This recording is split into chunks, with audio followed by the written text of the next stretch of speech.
তো কপাল আমাদের খারাপ, 15.5 বছরে আমরা নির্বাচন পদ্ধতিটাই ধ্বংস করে ফেলেছি।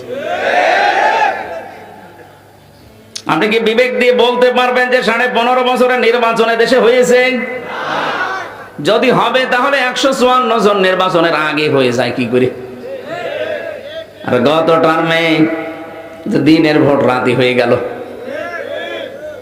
অথচ আজ 8-9 দিন দেখছি যিনি পালিয়ে গেছে উনি বিভিন্ন দেশের মোড়লদের কাছে উনি জানাচ্ছে যে আমি নির্বাচিত সরকার ছিলাম, আমাকে উৎখাত করা হয়েছে। এত বড় মিথ্যা কথা আপনি বলতে পারলেন? আপনি একটা হাজি মানুষ না, সে যাই হোক, সে তো হাজি। তো তার ছেলে মেয়ে যদি কথা বলতো তাহলে মানতাম যে তারা যা করে করুক, তাদের কাছে মুসলমান হিন্দু খ্রিস্টান নেই। আপনি একটা হাজি মানুষ, আল্লাহর ঘর দেখিয়ে আসলেন, কি দেখিয়ে আসেন আপনি?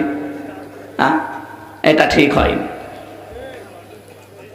বিভিন্ন চেষ্টা চালাচ্ছিলেন, সবগুলো আল্লাহ বলেন আখাযনাহুম বাগতাতান, আমি নিজে তাদেরকে ধরেছি আকস্মিক ভাবে।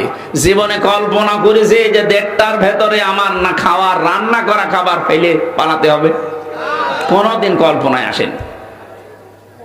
এখানে যে আল্লাহ নিজে বলছেন আখাযনাহুম বাগতাতান, আমি নিজে তাদেরকে ধরেছি, ফাইদাহুম মুবলিসুন, তারা হতাশ হয়ে পড়েছে, নিরাশ হয়ে গেল তারা। বাস্তবে আমরা এখন তাই দেখছি। আদালতে যে মানুষগুলোকে এখন নিয়ে যাচ্ছে অপরাধী, দেখেন প্রত্যেকের চেহারার ভেতরে হতাশার ছাপ। এই যে কালামানিক আলেমদের লিস্ট করতো, কলার পাতায় আল্লাহ শুয়েছে, বিসি পর্যন্ত উড়ে গেছে। কি অপমান আল্লাহ করবে বলেন? কোরআনে আমি পড়েছি আল্লাহুম্মা আযাবুম মুহিন, আল্লাহ তাদেরকে অপমানজনক শাস্তি দেবে, এটা যে দেখাবে আমি পড়িনি।